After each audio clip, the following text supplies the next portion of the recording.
welcome back to my channel. Ngayon po ay magluluto po ako ng tinolang manok. Ang mga gagamitin ko po sangkap ay kalahating kilo ng manok, luya, sibuyas, bawang, patis, papaya, at dahon ng malunggay. So ngayon po, atin na pong igigisa ang ating manok. So unahin po muna natin ang ating mantika.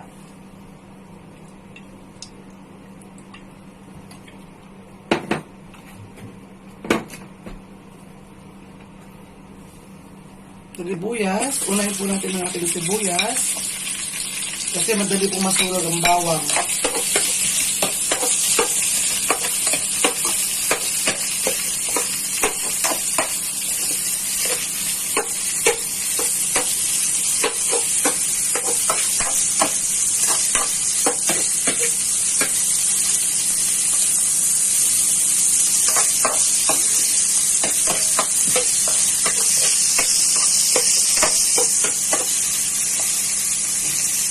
Lagyan na po natin ang ating bawang.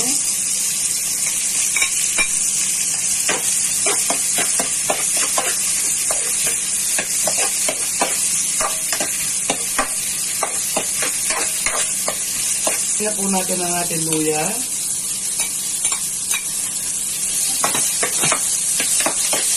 Lagyan po natin siya mag-golden brown ng konti.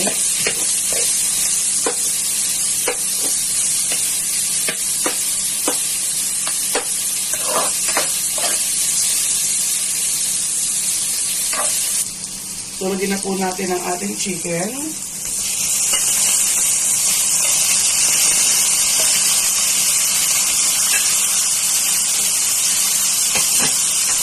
So, ating alunin.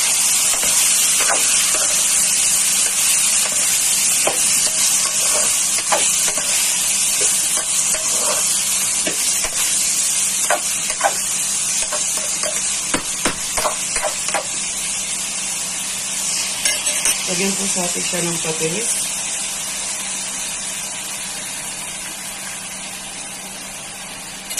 And then, lagyan po natin.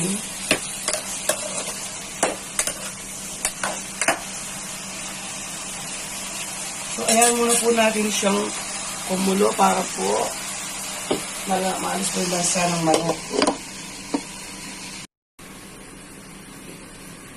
So, ngayon po, atin na pong lalagyan natin ng tubig.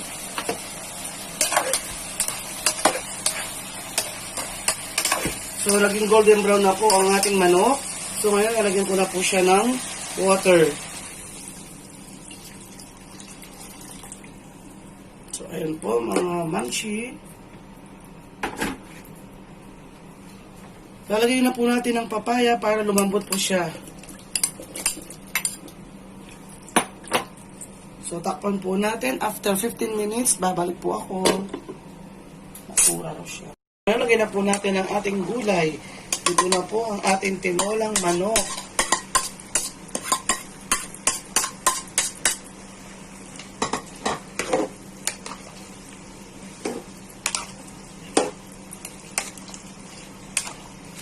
So, ayan po.